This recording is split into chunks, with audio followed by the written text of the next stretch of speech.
Hey, good morning, everyone. Salute. Here from California. I wanted to talk about, kind of venturing around in the prison genre, watching different channels, and some of them, now Christian, having spent time in prison, um, and just for uh, full disclosure, I've only been to jail 4 times. I know you say only. Well, that was all in 1 year when I was 18. I think maybe even once when I was 19. 3 times when I was 18. Once when I was 19. And it was all for a cup of coffee, so very short, 3 days at the most. So in California, the racial politics in prison are very harsh, very unforgiving. It's very, very racial in California when you go to prison. You are divided by race, and there are politics that are abided by, right? And I heard about this when I was a teenager. My stepmom's brother, who was in a gang in Boyle Heights, who just got out of prison and ran it down to me.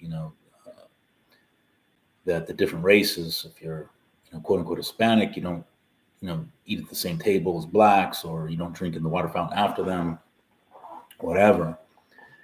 And then, of course, the race riots that when there's a racial riot, you are required to help out your race. And if you don't, it's going to be bad news for you. Now, so what about a Christian, right? Because I've heard different things about Christians in prison.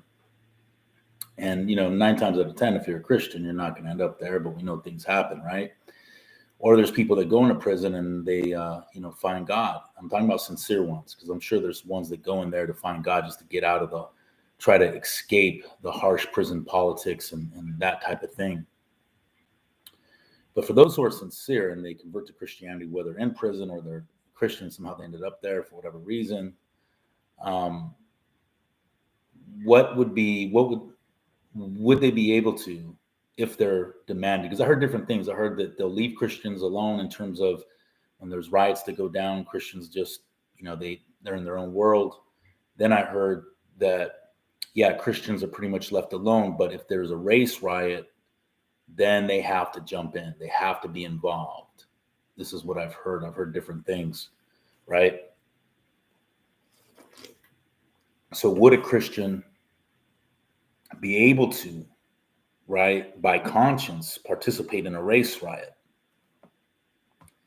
Because let's say if it is required of them by whatever prison they're in, by the members of the race that are running the car, right, that particular car.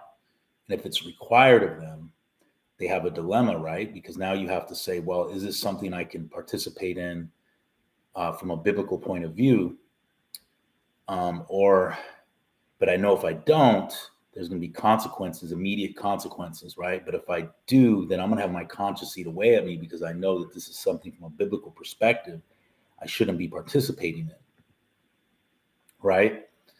So now, as a Christian, I do believe in self-defense. I'm not like one of these pacifist type of people. So I could see certain situations where you could justify, well, they started it, right? And then we're the victim, so we're just defending ourselves, right?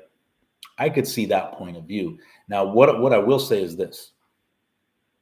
Back in 1986, there was a baseball player with the New York Mets named Gary Carter, and he was a catcher, Hall of Famer, but he was a Christian, a devout Christian, and he played for the New York Mets that year. They won 108 regular season games, went to the World Series and won it.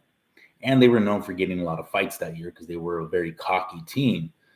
So one game against the Cincinnati Reds, there was a big brawl between the Mets and the Reds. And although Gary Carter's a Christian, and, from all accounts, what people have said about him, he was really a sincere Christian. So this was not just a guy claiming it. George Foster, who was at the Mets, didn't participate in the brawl because he said he was a Christian. And plus, there was and they actually cut him from the team after that because there was some other stuff, bad vibes between him and the team. That was the final straw. But Gary Carter was in the brawl. But his participation in the brawl was just to hold people back. But his teammates respected him, that even though he was a Christian, he was out there with the team. And even though he wasn't being aggressive with people and attacking them, he was trying to break things up and protecting his teammates. Now, if there was a race riot in prison and you're a Christian and your car is demanding that you participate, even though you're a Christian, can you take that type of role where you're going in there, you're just trying to protect those that are in your car? Maybe not attacking other people, but at least protecting those that are in your car. So I could see that, right? I could see a Christian doing that and it being okay with his conscience, while at the same time not, because let's be real, if you have a bid in prison for 10 years or so, you don't want to live it always in fear, right? And the bottom line is their politics are going to win out. Whatever prison you're at, it's their politics that win out. Now, hopefully, whatever prison you go to, they allow Christians just to be in their own world, even if there's a race riot. But if there is, I would suggest maybe taking a Gary Hart role, where you participate not to hurt anybody, not to attack, but you're protecting your own people, trying to put them out of harm's way. I could see that.